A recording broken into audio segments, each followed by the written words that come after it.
So what should happen here? Number one, a good lawyer should step up and sue the university and sue whoever was in charge of that class. What I would do, but I'm not a California licensed attorney. Why? Because I want nothing to do with California. What do you want? Hey, I'm an attorney in California. I'm never going to be there, never going to represent anybody there, never going to have a case there.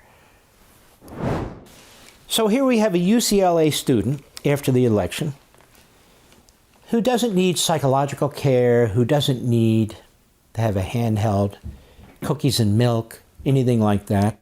She's proud that she voted for Trump. And watch what happens at this institution of academic freedom subsidized by we, the federal taxpayer, and the California taxpayer. Go.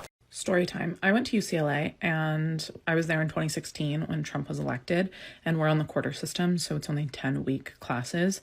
And in the middle, he got elected during the week 5, which was midterms. And all of my professors gave all of the students, a safe space and time off from school if they wanted to heal and quote unquote mourn the loss of our country. That's literally what they emailed us and would say. This lasted from week 5 to week 7. And so in one of my classes in week 7, I was in a small group, like teacher's assistant discussion, and those were mandatory. And I was there as like 25 people, and all we did was just talk about, everyone was crying, right?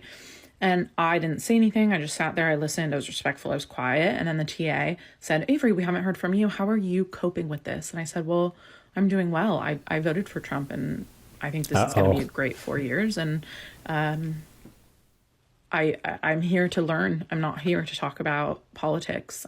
This isn't a poli-sci class." And I got kicked out of the class. I was told to leave that class and not return for the remainder of the quarter because I was, quote unquote, a threat to my fellow students' safety. Because I voted for Donald Trump. I was a threat to their safety. I didn't say anything. I didn't do anything. I literally just shared that I voted for him because I was asked. That was when I was like, this is insane. These people need to be stopped. We cannot be silent anymore. And I only started posting on TikTok 3 weeks ago. So if you have the fire in your belly, go for it. Because they're going to hate you anyway. I mean, I don't hate them. That's where she and I part company, but go ahead. I would never judge someone based on, really anything. However they live their life, whatever. Could care less. I care about who somebody is as a person.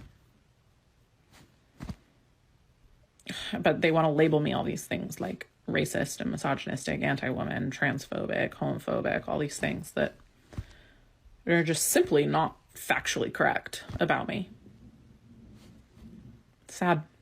Speak up, guys. I really like her. She actually reminds me of our daughter. Doesn't take any of this from anybody. She's lost friends over it and so forth. She posts all the time. And, at the outbreak of the Republican primary early on in 2016, it's no secret I supported Ted Cruz, who I still love. And then when he lost, I backed Trump. My father, our daughter, my brother-in-law were Trump from day one, from the very, very beginning. So that's, she reminds me of my daughter in that respect.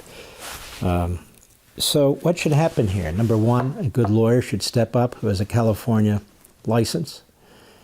That's a clear violation of her First Amendment rights, and sue the university and sue whoever was in charge of that class. That's what I would do, but I'm not a California licensed attorney. Why? Because I want nothing to do with California. What do you want? Hey, I'm an attorney in California. I'm never going to be there, never going to represent anybody there, never going to have a case there. For all this and much more, sign up for Levin TV.